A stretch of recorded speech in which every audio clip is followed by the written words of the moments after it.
Welcome to Politics Done Right. This is Egberto Willies, your host.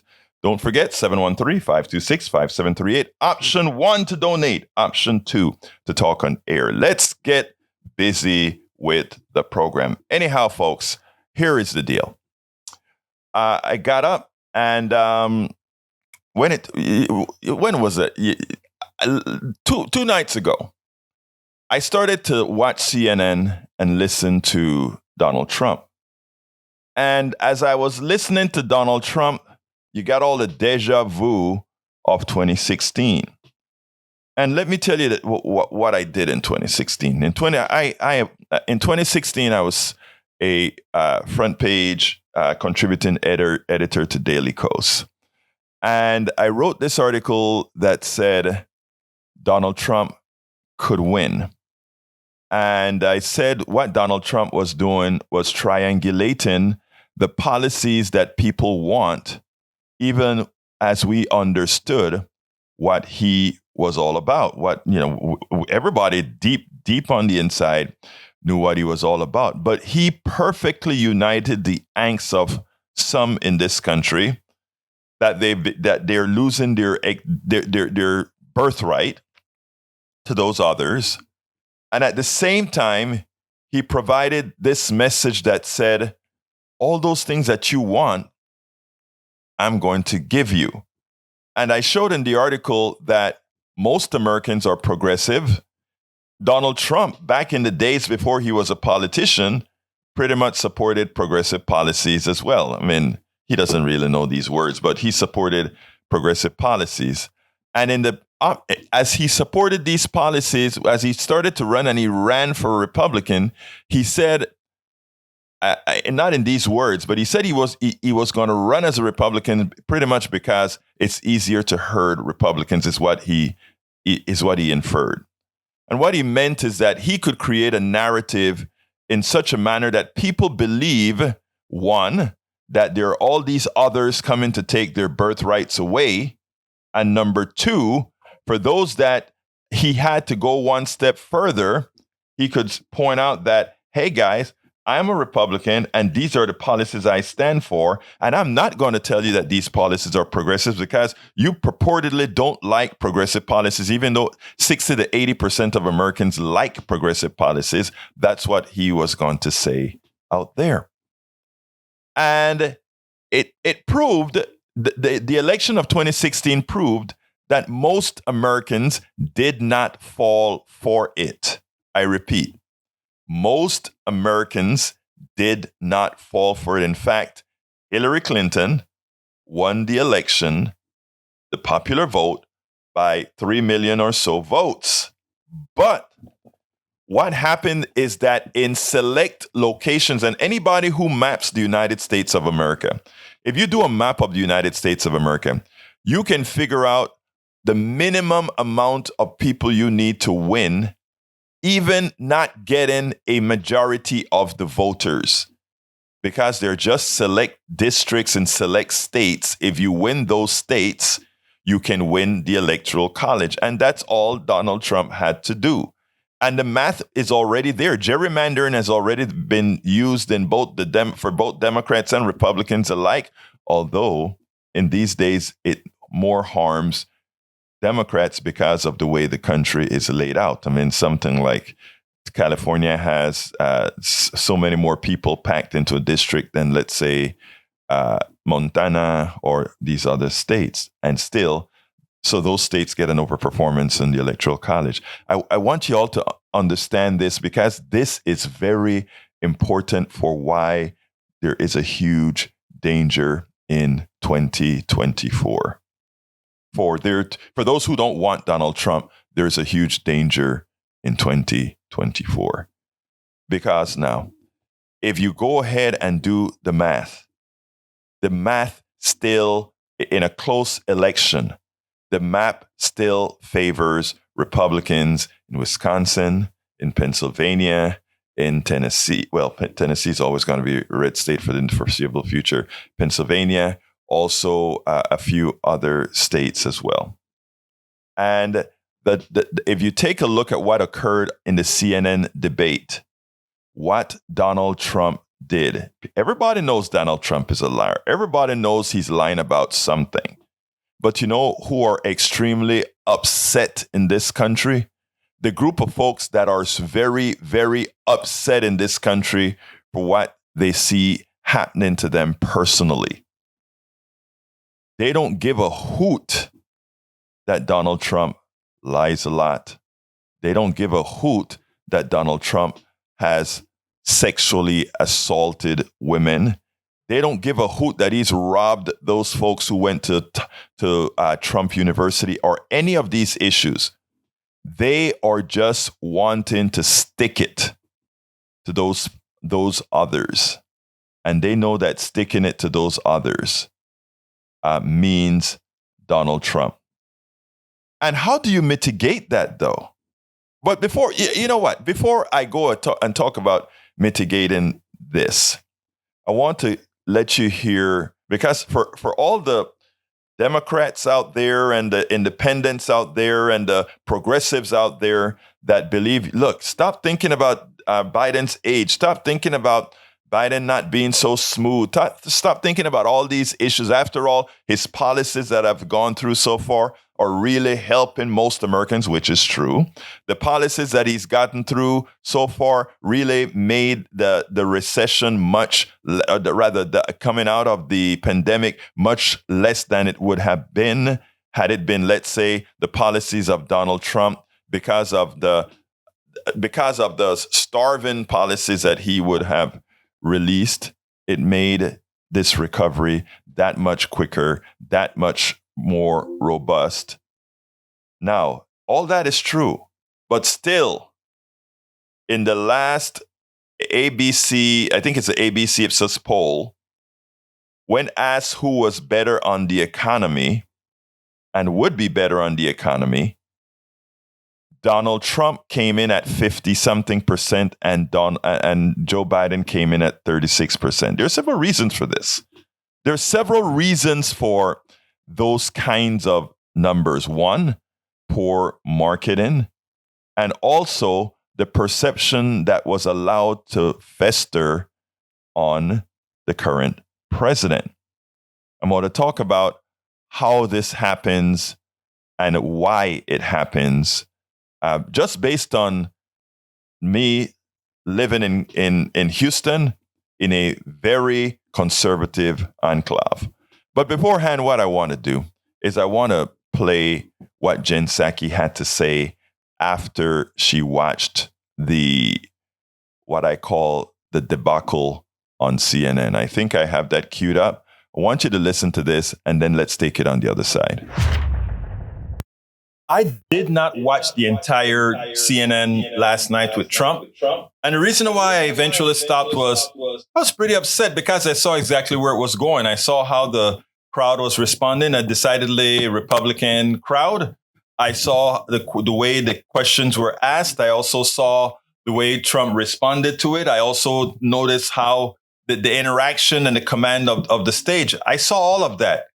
And I just left and said, the media is doing it again. The media is giving him a platform again. And I don't want to give the host a hassle because she is following journalistic principles as they learned it in school. And I really understand where they're coming from. She did push back, etc. But Donald Trump dominated the stage, and the frequency of lies, every single sentence, the frequency of lies. I mean, it's hard to fact check that in real time. These types of town halls shouldn't be a question answer. It should be a question. He lies, and you said, Donald Trump, you are lying. And here is that is the way you have to deal with a chronic liar. So I really liked what Jen Psaki had to say here, because Democrats are thinking they are of the belief that Trump is going to be easy to beat. The truth of the matter, with the several dynamics I saw him play there, and I'll discuss that later on, but he played a lot of dynamics in there that could fuse a winning coalition. He could fuse a winning coalition by simply working on the grievance of just about every particular group. But anyhow, listen to what Jen Psaki had to say, and then we'll take it on the other side. The White House does not want to deal with the headache that was, or perhaps further expose people to the nightmare that was President Trump spouting lies, largely uncensored for 75 minutes. Is that part of a campaign strategy? Talk to me about, there are no accidental decisions in something like that. What do you think that represents? That's true. And now I want to know more about that. But I would say, Alex, they don't, from the officials I still talk there, and I do stay in touch with a number of my former colleagues, they don't underestimate Trump. When there was a whole theory of, Trump would be the easiest to run against, Biden would clean his clock, that was not something I ever heard from a former colleague over there. They ran against him before and he almost beat Biden. So they are not the ones, in my experience or from my engagements with them, who need a kind of a wake-up call. I will say that given tonight was one of Trump's biggest returns to the national stage in a while, it should be a pretty big wake-up call for Democrats. I mean, he lied about a lot of things. He said some crazy things like the country could default. He couldn't answer whether he would sign an abortion ban. Maybe he's on the side of Russia. He said lots of crazy things about January 6th. All of that is true. But he also had a command of that town hall meeting. And he has the evil charisma that people can hate, but it is happening. And hopefully it was a wake-up call for people out there about the reality that this guy is currently on the path to be the nominee and to likely give the president a run for his money. Yeah, I think you're absolutely right about the evil charisma. He was owning the room, and perhaps more disturbingly, the room was eating it up.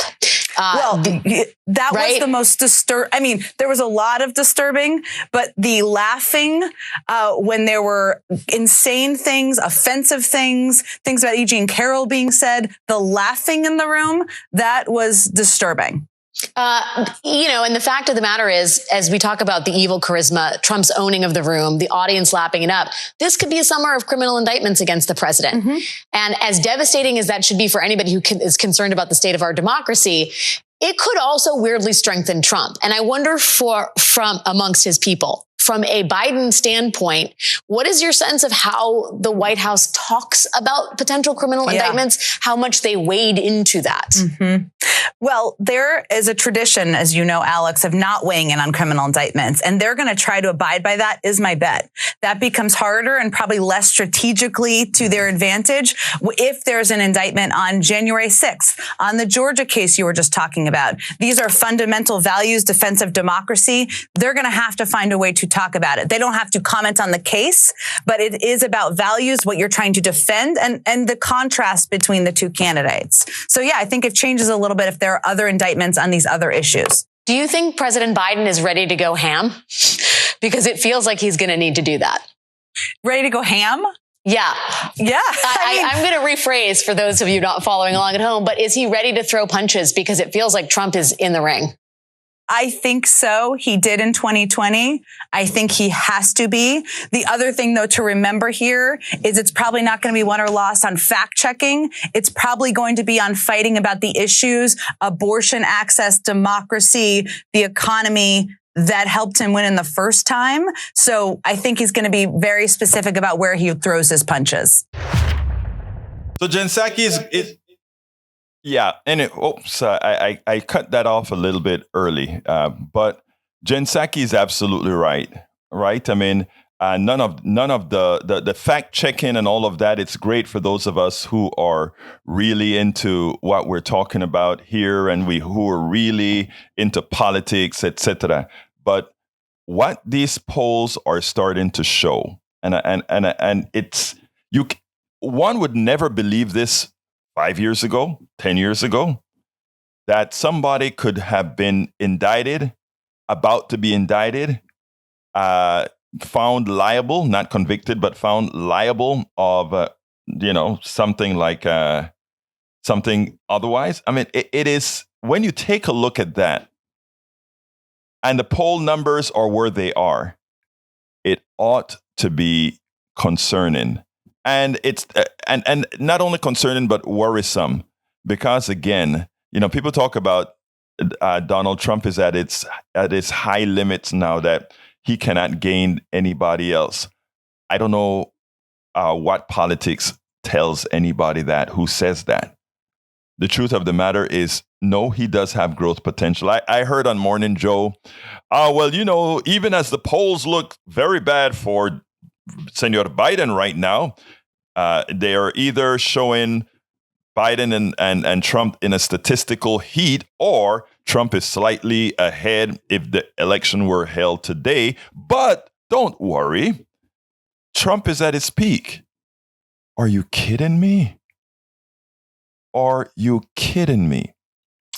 There's a lot of work that those who want another option, there's a lot of work that needs to be done.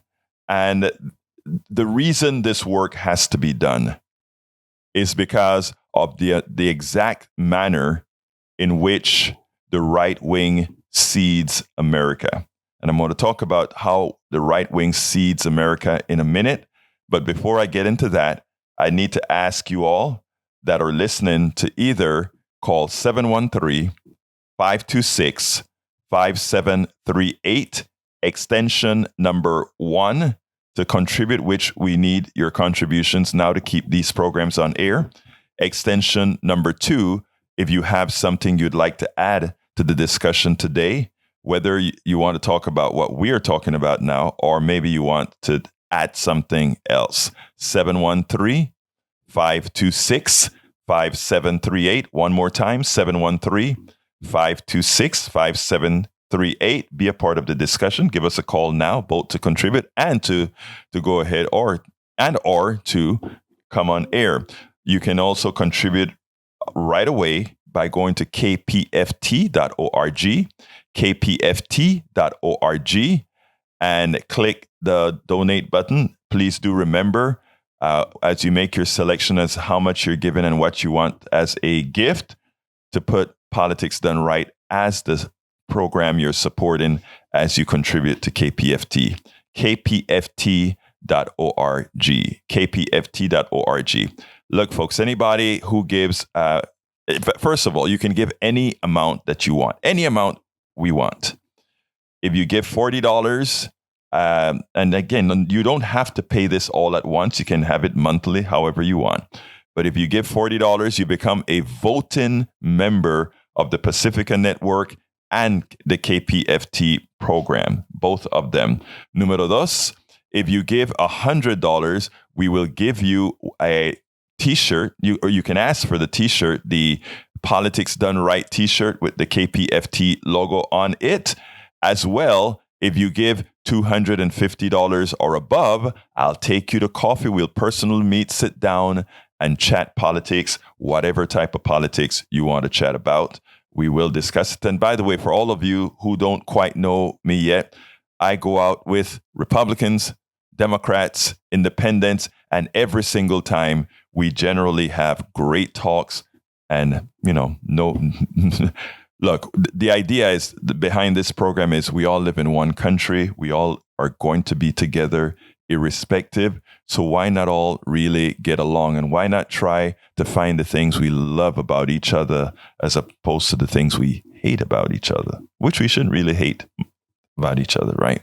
So that is 713-526-5738, extension number 1 to donate, extension number 2 to speak on air. And by the way, anybody who gives during this show and put your support in Politics Done Right, it's going to pop up on my screen here so that I can call you out and tell you thank you. Thank you so kindly for supporting this program.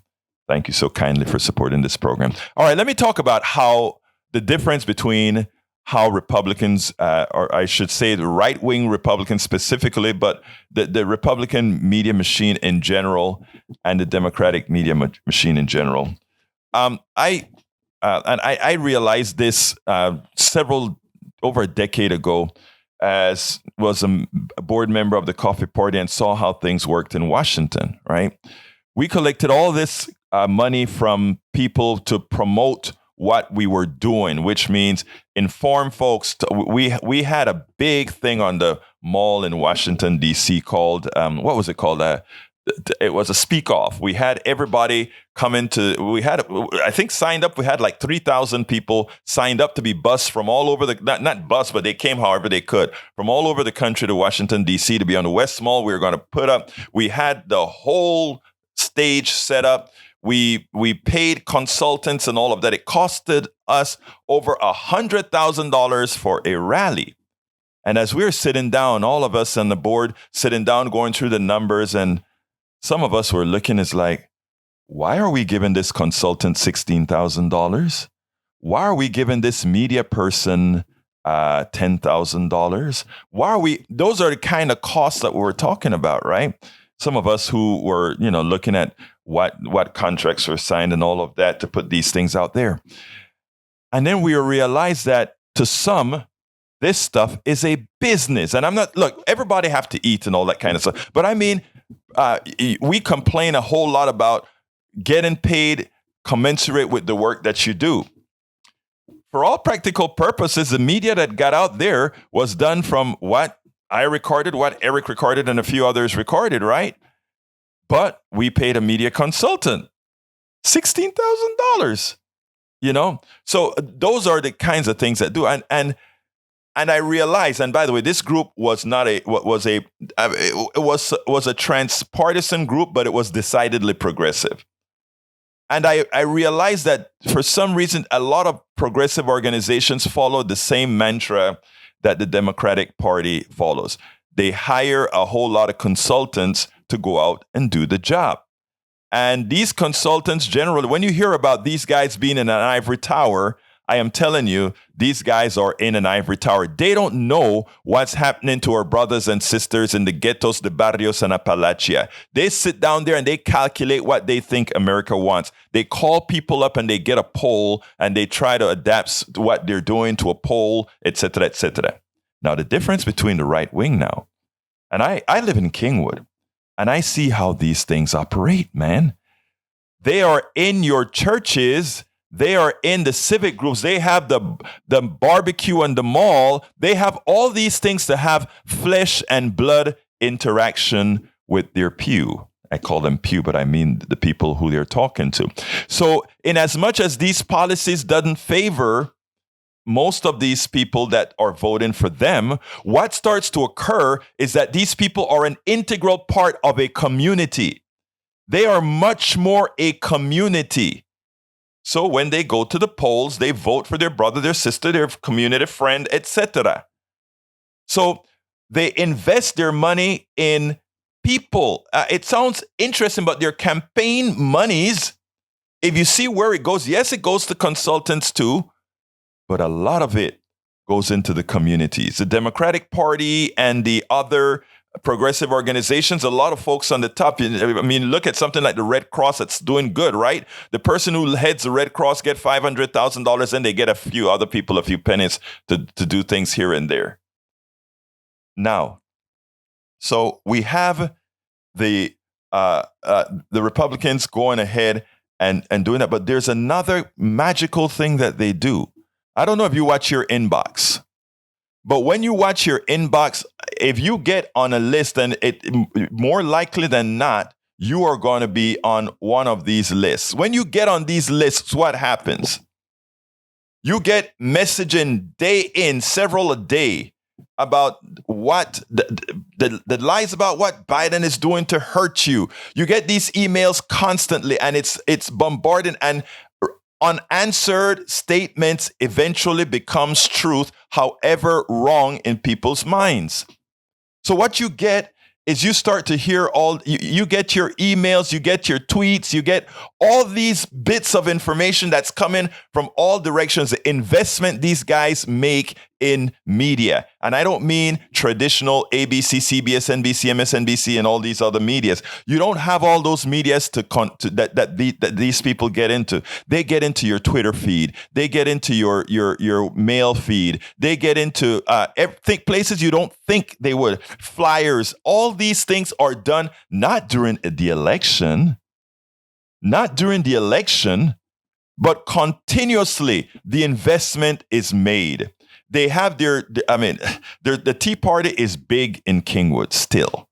And when Ted Cruz and all these guys come to Houston, they don't necessarily go to Houston proper. They go to these outpods in Montgomery County, Kingwood, and all these places where the Tea Party is very strong. And it's not strong because the people love the Tea Party. It's strong because they make themselves strong. How do they make themselves strong?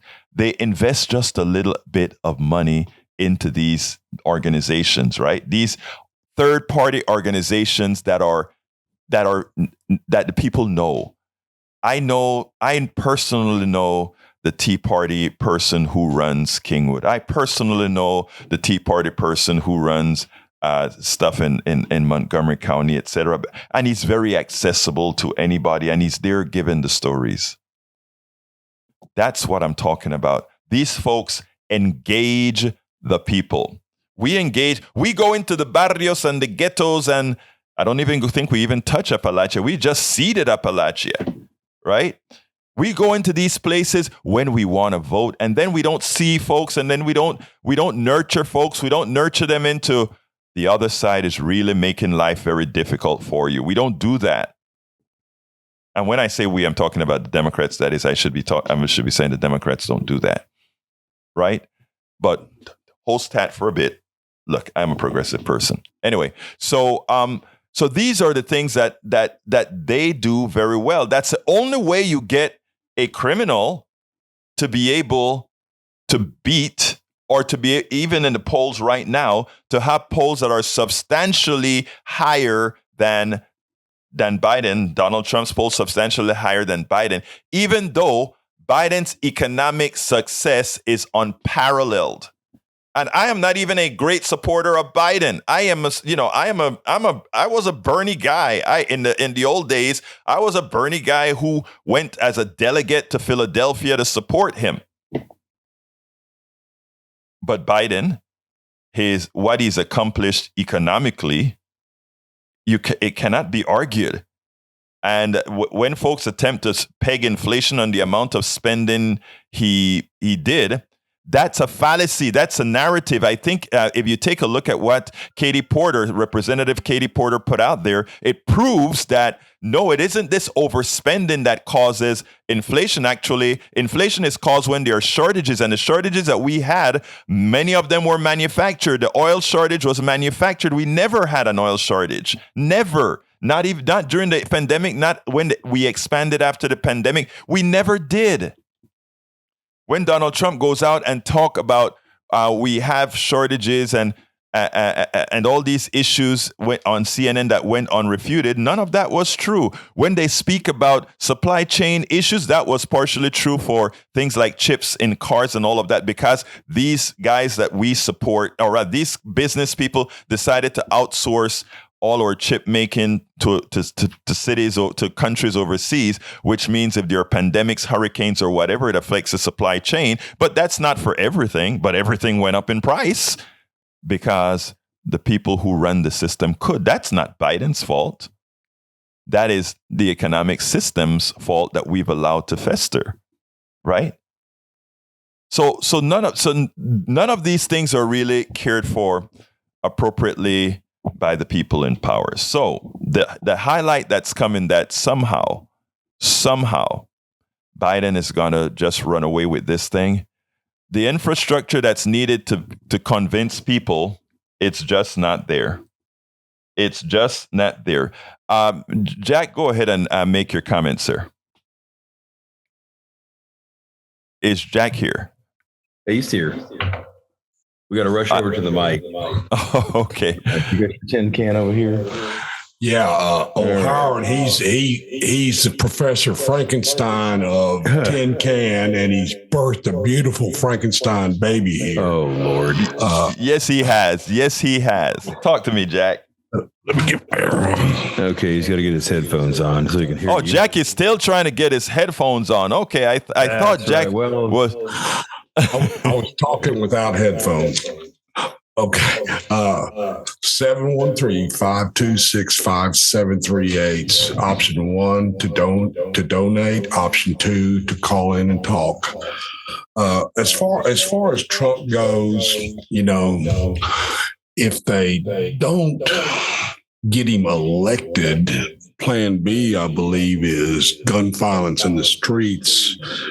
And, they'll install him as a dictator. If the Republicans stand his childish antics, I'm not a Trump fan, and like you say, Biden works for the same master, basically. I believe that the Democrats should put their best talent to work. The progressive Democrats are the ones that have all the ideas and, want to help the people and do things for the people. This right side, corporate side of the Republicans is just, they're giving the power to the corporation more than the people. I mean, that's the way I'm seeing it. Well, Jack, it's really all about money. Yes. You just follow the money. It doesn't make any difference whether it's Democrat or Republican. It's money. Money runs everything. And You nailed it. It runs us too. Unfortunately, it's one of those things where we're slaves to money. And, you have to have it. We live in a world where you have to have survival. Even if you're just surviving, you still have to have money.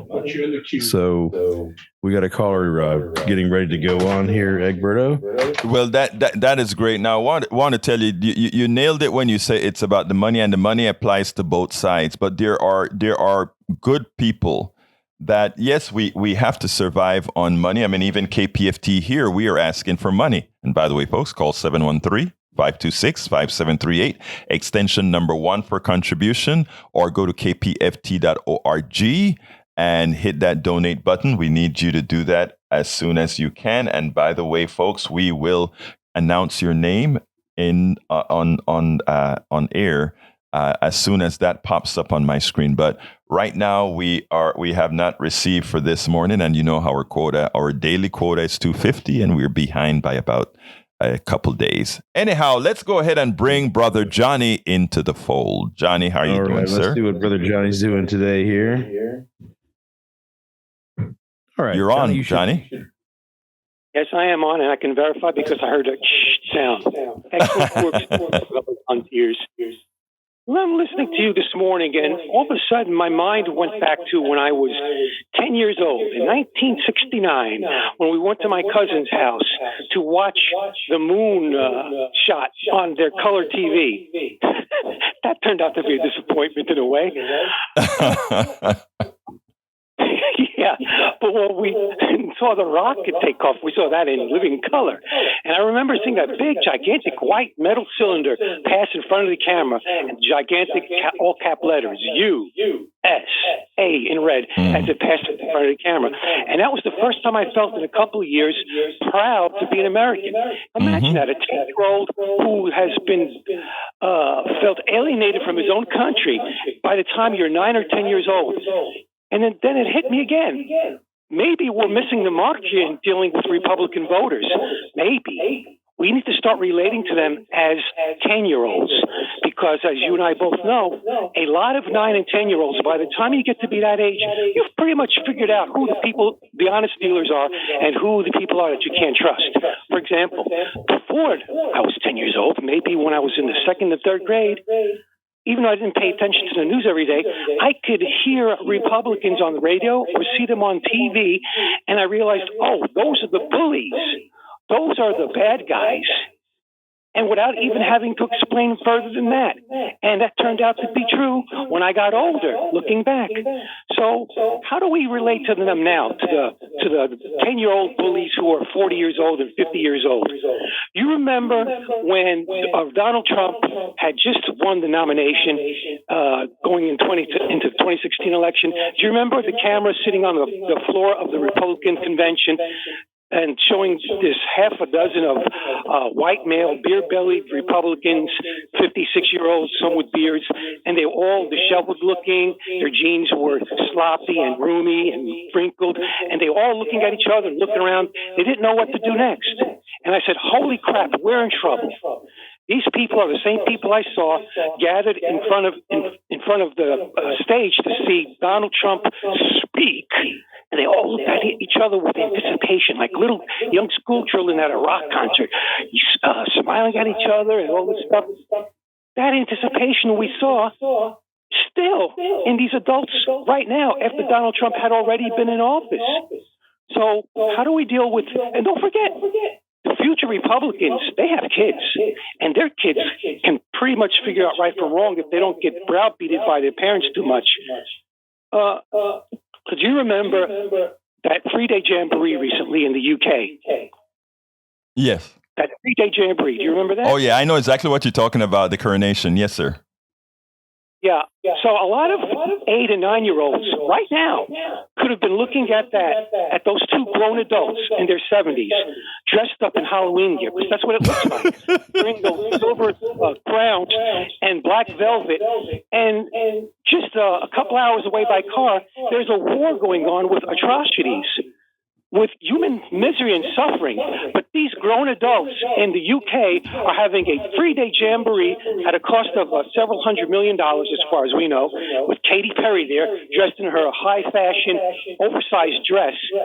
The stark contrast is not missed by today's 9 and 10-year-olds. Exactly. You know, Johnny, let me interrupt you a bit. And first of all, I like the commentary, but I'm going to take a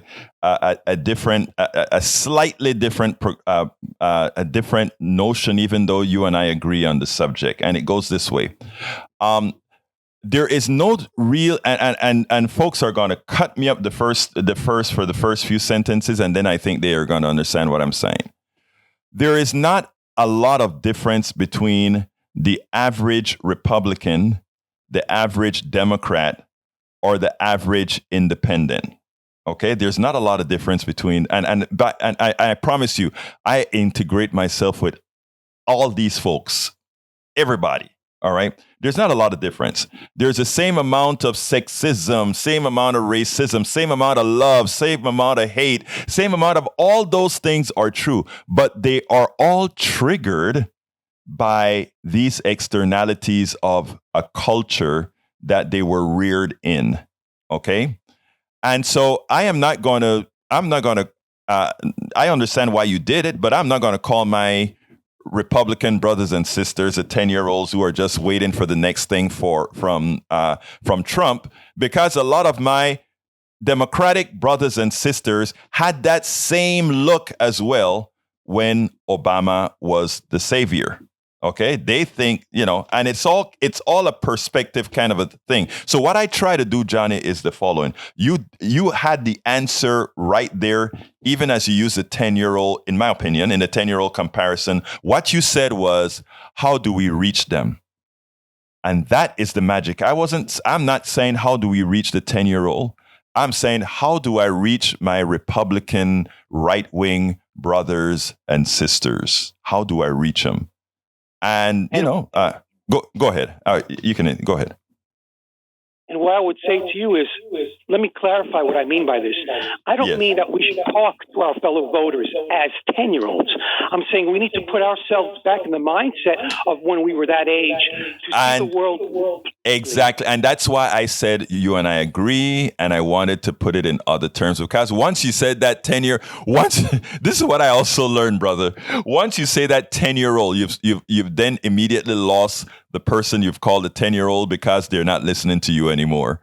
That's the reason I said that, right? So my goal is this. Like, I tell you a quick story, Johnny, and anybody listening, please call 713-526-5738, extension 1 for a contribution. I don't see a contribution in there yet. Remember, $250. I'll take you to coffee. We'll sit down, and just like I'm talking to Johnny here or whatever, we'll talk whatever you want to talk about. $100 for a t-shirt with the Politics Done Right insignia on it, as well as a KPFT insignia on it, or a $40 contribution to become a voting member of the Pacifica Network, or whatever you can give. But just call 713-526-5738, extension number 1 to contribute. If I see that if you give something now, it'll pop up on the screen that I can thank you. Número 2. If you can hit number 2 if you want to be on air. Lastly, but not leastly, Please remember that this is your show. You can go to kpft.org and contribute as well. And just remember to hit the number. Say that the contribution is in the name of politics done right. Okay, Johnny. Let me just go ahead. Yeah, I like the idea of your premium where you will sit down with someone with a coffee for a certain level of premium. Here's another idea. Here's another iteration of that. Okay. I think it would be worthwhile to have for even a slightly higher premium paid that they could sit down with you and Brad at a coffee shop. If you could convince him, I'm sure he would love to show up. Oh, wow. That's a good idea. Maybe I should contact Brad and Brad and see if we can arrange something like that. That would be great. But hey, Johnny. Listen, go ahead. You're welcome. I'm a lib, and libs are open-minded. I didn't call you a 10-year-old. I said you're worthy of a conversation with Roberto and another adult who might be a lib.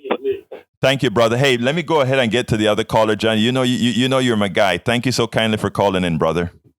Yeah. One last thing to verify what you said about Democrats. Yes, sir. I did notice that one time when Barack Obama had just been elected president, and the news went to a young black girl, I believe, and she was saying all kinds of stuff that was, all this hyperbole, and you can understand that from a 10-year-old point of view. But I put myself in the frame of a white racist adult watching this little black girl speak like that, and it seemed laughable. And so, yeah, there is some of that on the left side, but it doesn't come exactly precisely with what we see on the right. Got you, brother. Got you, brother. Yeah, well, if you are gullible on the right side, you're right. It is a dangerous. But anyway, we'll continue this discussion. We're every day at 6 a.m. So thank you so kindly, brother. Let's go to DaVinci. DaVinci, you're hot. Hey, man, I really like that $250 thing. That I'm going to do, but I can't do it till Monday. That's fine. Please, we'll be here every day. You do it, and we'll go out to lunch, brother. Yeah. Hey, this is my take on the whole thing. The fact of the matter is the real issue is not just money, but the system of money that we have developed ever since the central banking cartels took over, and with all this fractional reserve lending. And so all the things that we struggle with in society, we frame our opinions based on two different philosophies. You have the free market philosophy, freedom-based, and a lot of times that falls further to the right. And then you have the centralized power, tax more, redistribute the wealth through programs to support the people that are most affected by our corrupt money system. But the reality of it is, and this is why I lean more to the right. The reality is giving more power to a centralized, corrupt system is definitely not going to be the answer long term. And so as a result of that, I always lean to the right towards more free market-based societies. But at the end of the day, what you see going on right now with BRICS, with Russia, with all, and what's great is Texas applied to have their own gold-backed currency. What we're seeing right now is the destruction of the SWIFT system, the destruction of NATO, the destruction of the corrupt United States central banking system that has plagued our earth for almost 100 years or plus. And so the good news is, in my opinion, we're right around the corner from overthrowing that system. Now, I say all that to point out that a lot of times we're fighting about two different philosophies that neither one is really the fix to the system. Wow. Oh, God. Wow. I want to interrupt you right there to just give you a pat on the back for just that last statement. neither of these systems that you're articulating is the answer. Let me give a little caveat here. You talk about the fractional banking system. We have a fractional banking system that in fact is also private. It's in the free market, right? Our banking system is not by the federal government, but by the private sector. Número dos is you also, when you talk about the leaning to the right, when we go out and have some coffee, I think we are going to come to some other consensus on that, because here's the issue, right? Free markets are great where free markets belong, and a market governed more centralized for the welfare of all is good where that belongs. As an example, let's say you shouldn't be dependent on the free market for things that you have to have, because that then becomes a monopoly. But anyway, continue. I just wanted to put that in there because that last statement that you said just hit me, and it's like, if we could get more people to think that way would be great, brother. Continue, DaVinci. Yeah, and it's funny because there's a book, The Road to Serfdom, and it's a great book. But in that book, they basically say there is no perfect system, and the best system is going to be a blend of both. And to that point, I struggle with the healthcare. I definitely feel like everyone should have healthcare, but especially after this last pandemic, where they're trying to shove down a shot with no label that we don't even know what's in it, tell us we can't buy, sell, or trade without it. Those are the things about centralized healthcare that scare me. So again, I want to expound on. We have to, my opinion, we have to maintain our philosophy from a freedom-based mindset, but we have to also acknowledge that what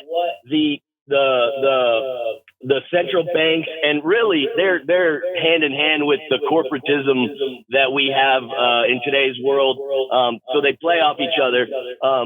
But what we have to address is the money system. And then the other thing, okay, so this is what I struggle with, because yes, so the freedom-based system pretty much pushes me to the right. But the other thing, I mean, when you look at where our social, where our culture's going, we are allowing 5-year-old kids, not necessarily in Texas, I don't know yet, or thank God I haven't heard. But anyway, we're letting 5-year-old kids decide to mutilate their biological, natural, reproductive system. Brother DaVinci, let me stop you there, because this is going to get into a long conversation, and I only have like 5 minutes. So let me just tell you this. Yeah. I want you to. No, but here's this. I need you to keep listening and calling in, because here's the deal. There are a lot of things that I see that you've said that it shows me where your mainstream of information is coming from. And what I tell folks, if you heard me talk to Johnny, what I tell folks why I respect everybody on all sides of the aisle is because a lot of times we are victim of the sources of, or what I call our own externalities. We are victims of of where we get our information, or the information that we currently respect. And only through dialogue and talking among folks can people say, oh, I should have thought about this, or I should have thought about that. So I'm going to leave you here right now with just this statement saying, keep listening. Go ahead. Yeah, just one last thing. So yeah. Real quick, brother. Real quick. On that note, whenever I argue with Republican people and they're like, "Oh yeah, they just they want more money for their programs and all this," and the reality of it is, you can't be an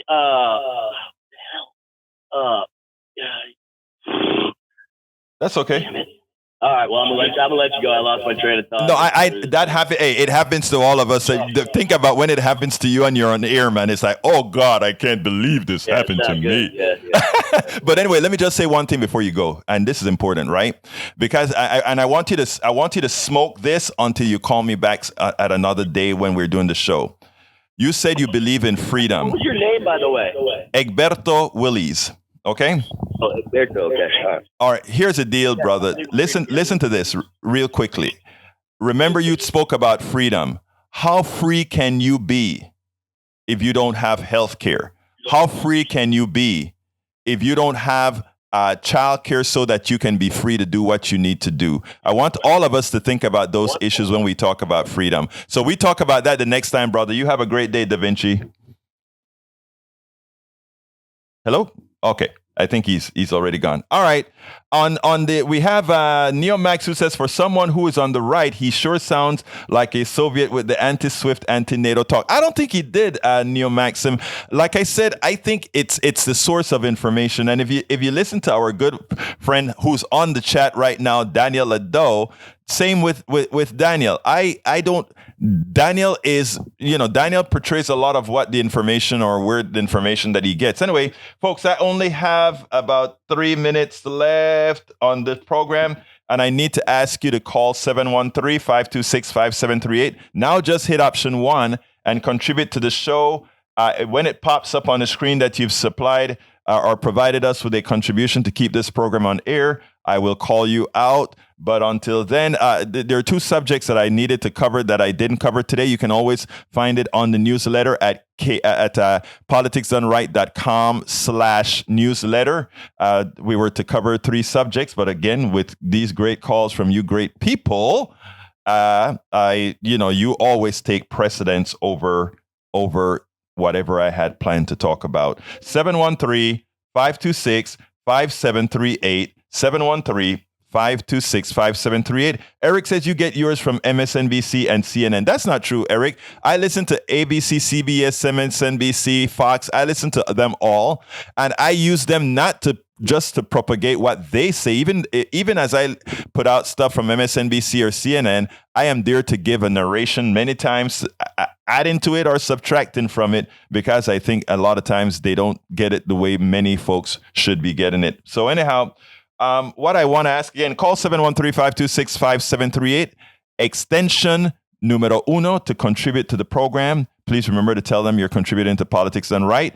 And you can also go to kpft.org, kpft.org, select, click the donate button, and remember to select Politics Done Right as a show you are supporting. $100 gives you a t-shirt from KPFT with the Politics Done Right insignia and the KPFT insignia. $40 makes you a voting member of both KPFT as well as the Pacifica Network. And $250 or more, we go out and get some coffee and sit down and have honest conversation on whatever you want to talk about. And I guarantee you it will always be a pleasurable conversation, whether we agree or not. 713-526-5738, extension number 1, or kpft.org. Anyway, I know I got to get out of here in the next 30 seconds or so. So I want to just tell you, thank you so kindly for being a part of the Politics Done Right family. My name is Egberto Willis. You know how I end this baby. I am what? Out!